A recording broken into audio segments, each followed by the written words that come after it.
سلامونه نیکې هیلې مې خدای تعالی دې وکړي چې تاسو به روغ جوړ او د صحت جامې مو پر تن وي. زه مسعود ارزمان نن یو ځل بیا د سمارټ سافټ یوټیوب چینل سره ستاسو په خدمت کې یم. نن موږ د الستریټور څلورمې جلسې ته رسېدلي یو چې دغه جلسه ډېره مهمه ده. نو کوشش وکړئ که تاسو چېرته زموږ تېر کوم درسونه چې وو هغه مو نه وي کتلي نو یو ځل یې هغه وګورئ، ځکه موږ غواړو چې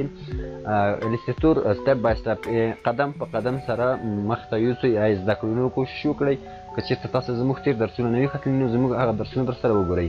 نو نن د الستریټور څلورمه جلسه ده او په نننۍ جلسه کې زه غواړم تاسو ته په څلورو موضوع باندې بحث وکړم. د ټولو نه دې مخکې لومړنۍ موضوع دا ده چې موږ زوم ان او زوم اوټ په څو طریقو باندې کولی شو او په څه ډول یې کولی شو. آیا زوم ان او زوم اوټ په دغو د موږ په شیپ یا د موږ په ډاکومنټ په سایز باندې کوم تاثیر اچوي یا که نه اچوي. دوهمه کومه جلسه چې ده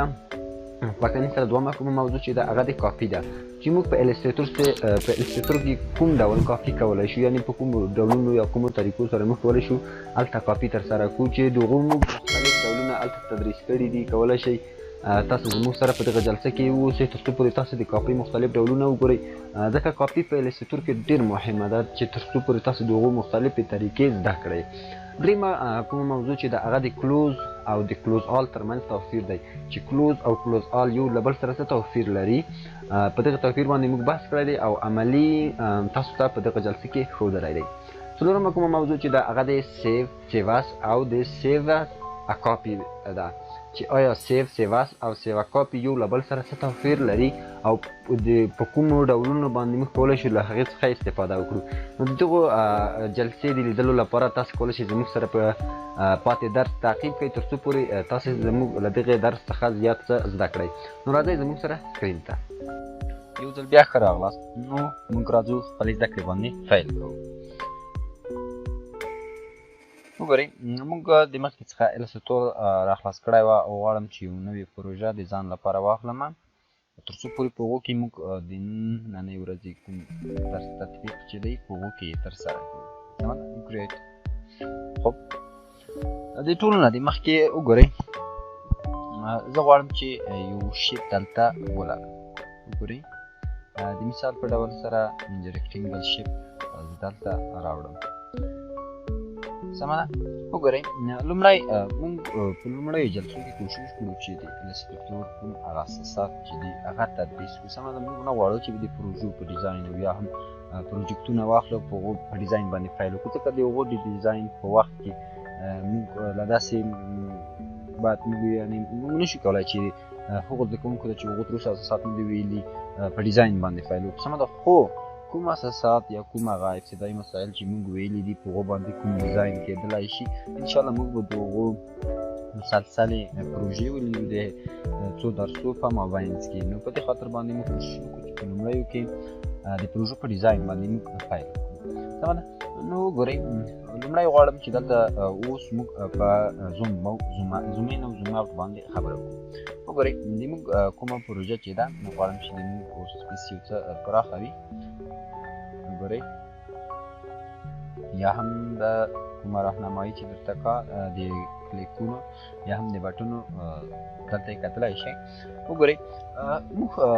یعنې زوم اوټ او زوم ان کوم چې دی هغه د موږ د هغو شیپ یا هم که ټکسټ وي یا که ټکسچر وي هر څه چې وي د هغو په سایز باندې کوم بدلون نه راولي یا د هغو کوم تغییر نه راولي. سمه ده. زوم اوټ او زوم ان. سمه ده. وګورئ دلته موږ کوم چې د زوم ټول په نامه باندې ایکان دی موږ په دې باندې کلیک کړو. صرف په نورمال ډول سم که چېرته موږ کوم لیفټ کلیک چې دی په لیفټ کلیک وکړو نو وګورئ موږ به زوم کېږو ورته د موږ کوم پروجیکټ چې دی د موږ خواته به زوم کېږي یا به نږدې کېږي چې تقریبا الستریټور کې تاسو کولی شئ بیخي تر ډېرې اندازې پورې زوم ان وکړئ. سمه ده. نو که چېرته غواړئ چې په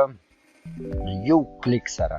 بیرته خپل هغه نورمال 100% حالت ته ورسئ، یعنې کوم چې مکمل پروجیکټ تاسو ته ښکاري صرف تاسو کنټرول 0 باندې کلیک وکړئ. سمه ده. نو تاسو به بیرته خپل هغه نورمال حالت کې پروژې ته ورسئ. سمه ده. وګورئ دا وه زوم ان یوه طریقه. سمه ده. په دویم قدم کې که چېرته اوس د مثال په ډول تاسو تر دغې حده پورې خپله پروژه زوم ان کړې ده او غواړئ چې یو قدم شاته تېره شئ، صرف تاسو به الټ بټن باندې کلیک وکړئ. وګورئ ماوس ته که ځیر شئ هلته د پلس علامه ده کله چې موږ د الټ بټن ووهو کلیک وکړو هغلته د ماینس علامه یا هم د منفي علامه راځي نو که وروسته موږ چېرته الټ بټن نیولی وي او کلیک وکړو زموږ پروژه چې کومه یوه ده هغه به په یو قدم سره شاته راځي څه مطلب یعنې زوم اوټ کېږي دا یې هم یوه طریقه وه په دویم قدم کې که چېرته تاسو غواړئ چې د بټنو څخه په استفادې زوم ان او زوم اوټ وکړئ هم تاسو کولی شئ صرف کنټرول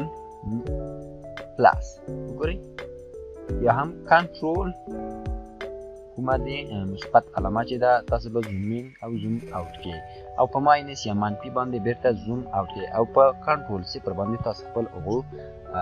سلبي سطحه یا هم هغه کومه پروژه کومه صفحه چې تاسو لرئ هغو حالت ته راځئ سمه ده دا به زوم اوټ او زوم ان چې کولی شئ تاسو په دې نه استفاده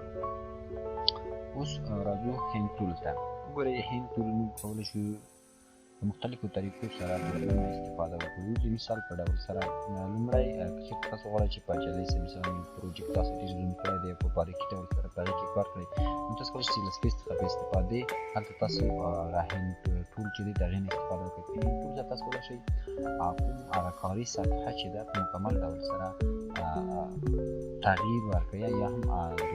هغو موقعیت ته چې تاسو ورته کار کړئ د هغو موقعیت ته تغییر ورکولی شئ څه د دغې ډول سره د مثال په ډول سره مثلا زه دلته په خپله دغې پروژه کې مثلا کار کړم وګورئ اوس مثلا زه غواړم دغه ساحه هم معلومه شي صرف سپیس باندې کلیک کوم او په دغه ډول سره د ماوس څخه په استفادې د هغو کومې صفحه چې د کار ده هغو ته تغییر ورکولی شو په دویم کومه طریقه چې لري هغه د هند ټول څخه یا هم د هیچ بټن څخه په استفاده ده وګورئ که چېرته تاسو هند ټول انتخاب کړئ تاسو وروسته کوم مثلا مخکې د موف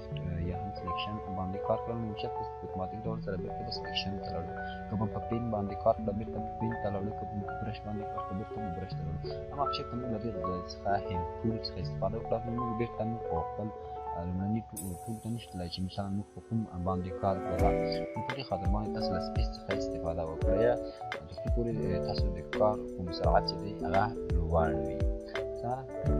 شارټکټ یې هم ایچ دی وګورئ د مثال په ډول سره زه په برش باندې کار کوم اوس ماته ضرورت شوله وګورئ ماته ضرورت شوه او غواړم چې مثلا یو څه ساحه خواته ولاړ شم وګورئ د ما برش انتخاب دی په وخت چې دا خواته راځم هغه برش د ما دلته اوس موجود دی زه کولی شم د هغې نه استفاده وکړم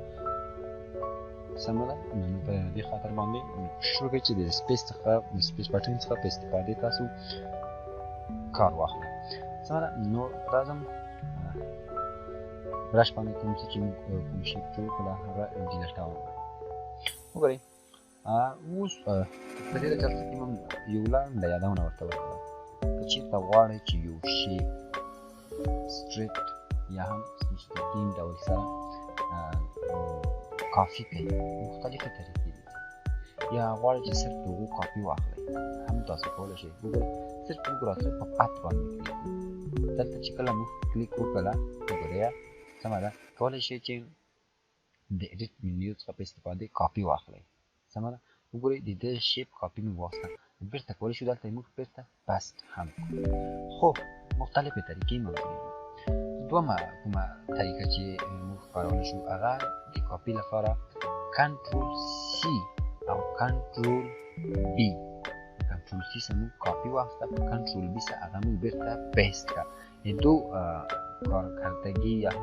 خواله چیرته ده پوهېږئ کنټرول بی په سره په کلیک سره موږ په همدغه ځای باندې یوه بله کاپي واخیسته د مثال په ډول سره زه غواړم چې دا یو څه کوچنی کړم وګورئ غواړم د دوی یوه بله کاپي هم واخلم په همدغو کوم اصولي سایز باندې چې د کنټرول سی کنټرول بی وګورئ د دوی یوه بله کاپي موږ واخیستله نو په مختلفو طریقو سره تاسو کولی شئ د کاپي واخلئ او د هغو نه استفاده وکړئ دوهم کوم ډول چې دی هغه د الټ بټن ده وګورئ مثالا زه غواړم چې د دغو کوم شیپ چې موږ اوس جوړ کړی دی د دوی یو کاپي واخلم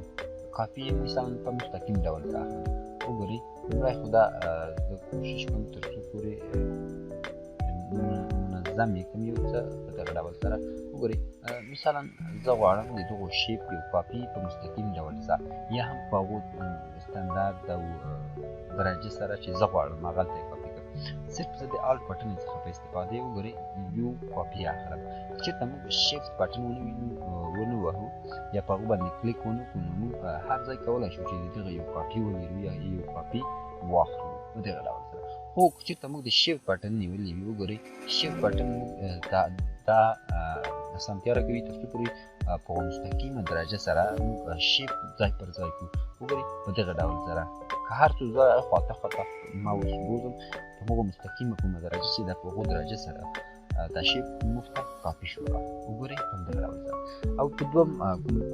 استفاده هغه د کنټرول ډي وه دلته کومه فاصله مثلا دغه فاصله وګورئ د دغه ځای څخه تر دغې فاصلې پورې موږ پرېښودلې وه سمه ده موږ ویلي وو چې دغه فاصله دی اوس په نظر کې نیسي د کنټرول ډي څخه په استفادې دا فاصله بېرته دی پرېږدي وګورئ په همغه مساوي فاصلې سره یو بله کاپي موږ ته راغلې په دغه ډول سره وګورئ د دې نه موږ چیرې استفاده کولی شو وګورئ لومړی مثلا زه غواړم چې یو جدول جوړ کړم سمه ده یا غواړم چې یو بیل جوړ کړم وګورئ په دغه ډول سره زه یو بیل جوړول غواړم خو زه غواړم چې دغه بیل مثلا کومه هغه لومړۍ خانه چې ده مثلا دلته پورې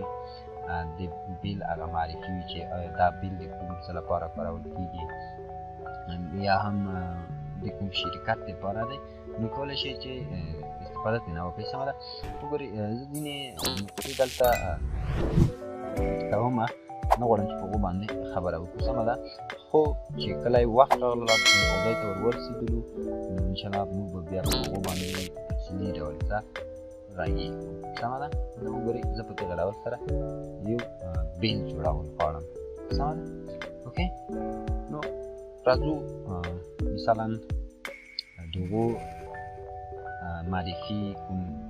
مثلا کوم شرکت دی نمبر یا ادرس یې هر څه په دې پاس خانه کې وکړل یا په هغه مستقیم ډول سره په لومړی کې برید خیر دی تر څو په ساده ډول سره ووسو وګورئ د بیل د جوړولو لپاره چېرته تاسو غواړئ چې د بیل کوم بکګراوند چې دی هغه تاسو کولی شئ چې د دې څخه په استفادې هغو ته هغه بکګراوند وټاکئ مثلا کوم بکګراوند کې ته غواړئ زه اوس په دغه ډول یو رنګ ټاکم سمه ده اوس وګورئ زه مثلا څو کالمو ته ضرورت لرم زه صرف له دغې نه په استفادې سره د الټ بټن څخه په استفادې په مستقیم ډول سره شیفت هم نیسم وګورئ ما ته به هغه مسایب په نظر کې نیول کېږي چې موږ په پیټ باندې تا خپل واحد نیولی وه سمه ده په دغه ډول سره خو مخکې له دې نه چې دو کاپي ونیسئ تاسو به ډېر دقیق واوسئ وګورئ دلته دغو ساحې ته وګورئ دلته یو څه ستونزه موجوده ده دغه ډول کوچنۍ ستونزې به تاسو مخکې له دې نه چې تاسو د دغو خپلې پروژې کاپي باندې وباسئ یا د خپل کوم شیپونه چې تاسو جوړ کړي د هغو کاپیانې وباسئ نو تاسو دغه کوچنۍ کومې ستونزې چې دي دا به له منځه وړئ په دغه ډول سره سمه ده وګورئ اوس مثلا زه حساب کړم چې زه مثلا لسو کوم لس خانې چې دي زه ضرورت لرم تر دې ځایه پورې یعنې لس هغه کوم جنس چې دي هغه زه غواړم چې دلته ولرم ټول نه د مخکې دوی یو کاپي رااخلم په دغه ډول سره مثلا تخمیني ډول سره زه دغه یا دغه کومه فاصله چې د دغو دوو تر منځ دغه فاصله زه درته ورته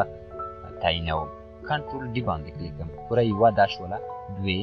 درې څلور پنځه شپږ اووه اته نهه لس دانې موږ پوره کړئ سمه ده لس دانې چې کله موږ پوره کړئ موږ راځو لیرز ته وګورئ په لیرز کې به تاسو کوشش کوئ کوم بکګراوند چې دی تاسو دغه دی درته به په دغو شین ډوله آیکن باندې معلومیږي دا چې کله تاسو سلیپ ته ډبل لاک کوئ سمه ده اوس زه غواړم چې لس خانې دلته ولرم په دغه ډول سره اما لومړی کومه خانه چې وه نو کنټرول ډي وګورئ زه اوس لومړی نه انتخابوم ورسره سمه ده ځکه هغه د پورتنۍ ساحې مرکز وه لس خانې ما ویلي وو سمه ده چېرته تاسو په سانتیمتر باندې کار کوئ نو غواړئ چې په هغه مستندر ډول سره راشي تاسو درجه ورته تعینولی شئ وګورئ زه په دغه ډول سره مثلا غواړم چې ویلرم وګورئ دغه هغه لس خانې دي سمه ده چې موږ دلته سیټ کړلې ورته وګورئ دا هم ورته موږ ټاکو تر څو پورې په منظم ډول څه راشي. وګورئ دغه هغه لاسخانې دي، خو تاسو په دویم قدم کې مثلا د دوی یوه کاپي را اخیستلی شئ. د کاپي د اخیستلو لپاره صرف او صرف تاسو ته ضرورت دی تر څو کنټرول سی کنټرول بي باندې کلیک وکړئ. کله چې په دې باندې تاسو کلیک وکړه راشه بشئ روټیټ ته. روټیټ موږ مخکې ویل او شیفټ بټن باندې به کلیک وکړئ. په دغه ډول سره به تاسو دا شیپ کوم چې دی دا به روټیټ کړئ. مثلا په اول کې نمبر راځي، څومره د دوی کومه اندازه چې ده دا به ورته منظمه ډول سره وټاکئ. وګورئ په دغه ډول سره. اوس نو دلته پارک کا مثلا نوم دی، الټ بټن باندې کلیک کړئ. مثلا د دغو جنس نوم چې دی شیفټ بټن به تاسو ورسره نیولی وي، مثلا په دغه ځای کې راتللی شي. سمه ده. دویم قدم کې دغو قیمت دی، مثلا په دومره خانه کې ورته ضرورت دی. په دریم قدم کې مثلا تعداد یې دی او همدغه ډول یې هغه مجموعه ده. نو نه غواړو چې دلته تاسو ته یو بیل جوړ کړو. سمه ده. صرف ما غوښتل چې تاسو ته ووایم چې موږ د کاپي څخه چیرې استفاده کړی شو او په څه ډول یې موږ باید وکړو تر څو زموږ ډیزاین منظم وي. سمه ده. نو دا و د کاپي کولو دپاره هغه اسانې او مهمې طریقې. انشاءالله موږ بیا پروجیکټونه لرو چې په بیلو باندې کار وکړو، بیلونه ډیزاین کړو، ډېر ښکلي ښکلي ډوله بیلونه به ډیزاین کړئ تاسو انشاءالله. نو په همدغه ډول سره ځو مخته. ښه، نو کوشش کوم زه کومې منیوګانې چې دي په کې کوم مهم کمانډونه چې دي د هغو تدریس هم وکړو. سمه ده. د هغو له جملې څخه مثلا زه غواړم په کلوز باندې خبره وکړم. سمه ده. د کلوز لپاره موږ کلوز د څه لپاره استفاده کوو؟ د ټولو نه د مخکې زه غواړم چې یو نوې پروژه د ځان لپاره ولرم، یو نوی ډاکومنټ راواخلم. په دغو ډاکومنټ کې مثلا یو څه شیپونه یا هم لیکنه هر څه چې تاسو غواړئ په هغو کې هیډ کولی شئ. سمه ده. د مثال په ډول سره وګورئ زه غواړم چې یو څه ټکسټ هم دلته ایډ کړم ورته تر څو پورې موږ وکولی شو چې کلوز د هغو نه استفاده وکړو. سمه. د مثال په ډول سره موږ دلته یو ډیزاین وکړه. اوس زه پښیمانه شوم. سمه ده. زه پښیمانه شوم او نه غواړم چې دغه ډیزاین دې سیف شي. سمه ده. صرف په تاسې راځئ په کلوز باندې به کلیک کړئ. سمه ده. نو که چېرته موږ په کلوز باندې کلیک وکړو چې شارټکټ یې هم کنټرول ډبلیو دی، نو موږ ته به مطلوبه پروژه څنګه کېږي کلوز کېږي. یعنې دلته موږ دوې پروژې لرو یا دوه ډاکومنټ لرو چې لومړی دغه ډاکومنټ وه او دوهم یې هم د بل ډاکومنټ چې دی ټایټل 3 په نامه باندې دی. نو په دې سره وګورئ د موږ څخه غوښتنه وشوه چې آیا ته غواړې دغه کوم ډاکومنټ چې تا اوس کار کې کړی دی ډیزاین کړی دی سیو یې کړي. نو په یس باندې به کلیک وکړئ او زه غواړم چې نه کلوز یې کړه، زه نه غواړم چې دا دې د ما سره سیو وي. په دې سره به تاسو ته خپل پروجیکټ چې په هغو کې تاسو یو څه ایډ کړي وي کلوز شي. سمه ده. وګورئ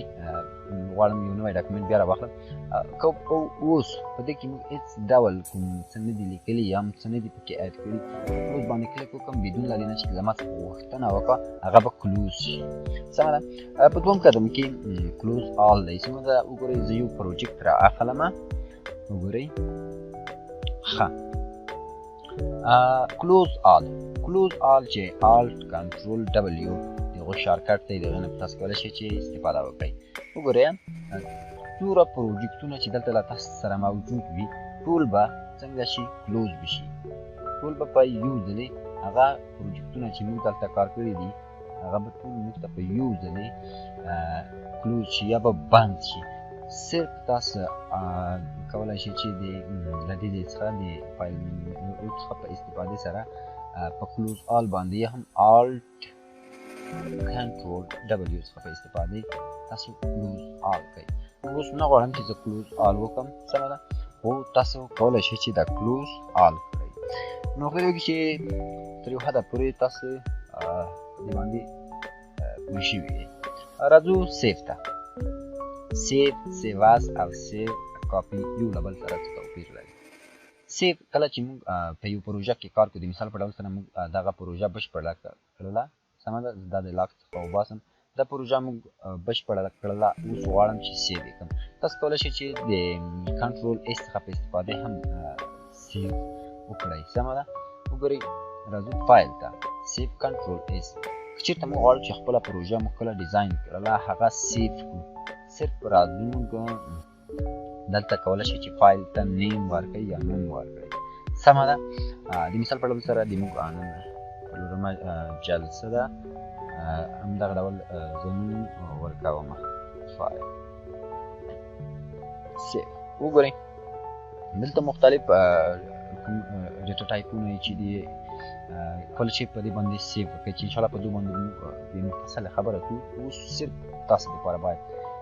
دغه کوم اکسټنشن چې دی باید تاسو دپاره انتخاب شوی وي تر څو پورې بیا وکولی شئ چې په کې اډیشن یا هم اډ کول وکړئ سیف بدون له دې نه چې کوم آپشنونو باندې کار ولرو صرف په اوکې باندې موږ کلیک کوو په دې سره به موږ ته خپل پروجیکټ سیف شي وګورئ موږ پروجیکټ دلته سیف کړی و اوس یې وګورئ موږ ته پروجیکټ په دې نامه باندې دلته سیف شوی دی موږ بیا وروسته په دې کې کولی شو چې تغییرات راوړو یعنې دا به د موږ هغه د وخت پروجیکټ وي سمه ده راځو سیف اس ته وګورئ زه غواړم دغه کوم پروجیکټ چې دی د اوس لپاره یې بند کړم وګورئ او اوس بیا ځلې غواړم چې دا اوبټین کړم چې سیف اس او سیف ا کاپي یو له بل سره څه توپیر لري سمه ده راځو بیا ځلې موږ الستریټر ته وګورئ موږ فایل نه دی خلاص کړی اوکې راځو سیف ا کاپي یا سیف اس وګورئ سیف د موږ ته د اوس لپاره هایډ شوی دی یا د دغه نه استفاده نشو کولی ځکه چې موږ په دوی کې یو څه اډ کړي نه دي هېڅ ډول تغییرات په دوی کې نه دي راغلي نو دی به څه سیف کړه که چېرته زه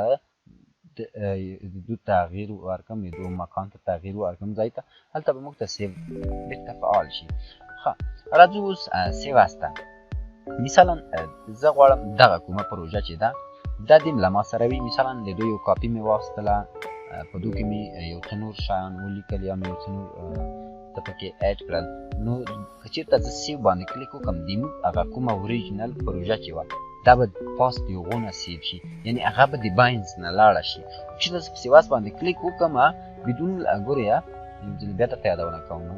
چېرته اوس زه په سیف باندې کلیک وکړم موږ ته هېڅ ډول اخطار یا کوم چانس نه راکوي چې موږ نه وغواړي چې ته د بله پروژه لرې هغه غواړي له منځه یوسي او دا پې باندې سیف کړي خو په سیواس کې موږ ته دغه امکان راکوي وګورئ موږ ته هغه کوم فایل چې دی راکړی که چېرته موږ اوس په سیف باندې کلیک وکړو نو موږ ته یو اخطار راکوي وګورئ وایي تاسو کومه پروژه چې ده په دغه نامه باندې سیف شوې ده د مخکې څخه نو د دوی لپاره موږ صرف په هغو کې یو څه تغییرات راوړو مثلا د څلورم درس لومړۍ پروژه سمه ده په دغه ډول سره وګورئ په دې سره د موږ هغه کومه لومړنۍ پروژه چې وه هغه هم سیف شوله او دوهمه کومه پروژه چې د موږ اوس دپاره ده دا د هغو د پاسه سیف شوه یعنې دواړې پروژې د موږ سره اوس موجودې دي او شته دي بل راځو سیف ا کاپي ته وګورئ شارټکټونه یې موجود دي تاسو کولی شئ له هغه استفاده وکړئ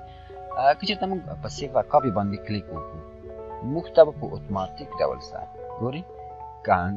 الټ کنټرول اس سمه ده په اتوماتیک ډول سره به وګورئ موږ ته د فایل څخه د کافي ولیکل شي یا هم کاپي به د هغو په نوم کې اضافه شي چې د دې سره به د موږ هغه دوه کوم پروجیکټونه یا کومې پروژې چې وي هغه به سیف وي یعنې په هغو کې به هېڅ ډول بدلون نه راځي سمه ده د دې خاطر باندې ځینې وخت موږ پام نه وي ورته نو موږ سیف باندې کلیک وکړو د موږ مخکینۍ پروژه له منځه ځي نو که چېرته اوس سیف وکړم موږ ته به درېیمه پروژه سیف شي په دغه ډول سره وګورئ که اوس وګورئ موږ ته به درېیمه پروژه هم دلته راشي موږ چې کومه یې به سیف کړې وه په دغه ډول سره وګورئ موږ د درې پروژې جوړې شوې نو مختلف چې تاسو د سیواس او سیف ا کاپي په کوم کارونه چې وو کومه دندې چې درلودې په هغو باندې پوه شوي یاست نو دغه وه د موږ نننۍ جلسه مخکې چې تاسو یو څه ترېنه زده کړي وي کولی شئ زموږ دغه کوم زده کړې چې دي له خپلو ملګرو سره یې شیر کړي تر څو پورې هغوی هم یو څه له دې څخه زده کړي نو تر بلې او راتلونکې جلسې پورې تاسو په پاک سپارم کې چارې ولرئ د خدای په امان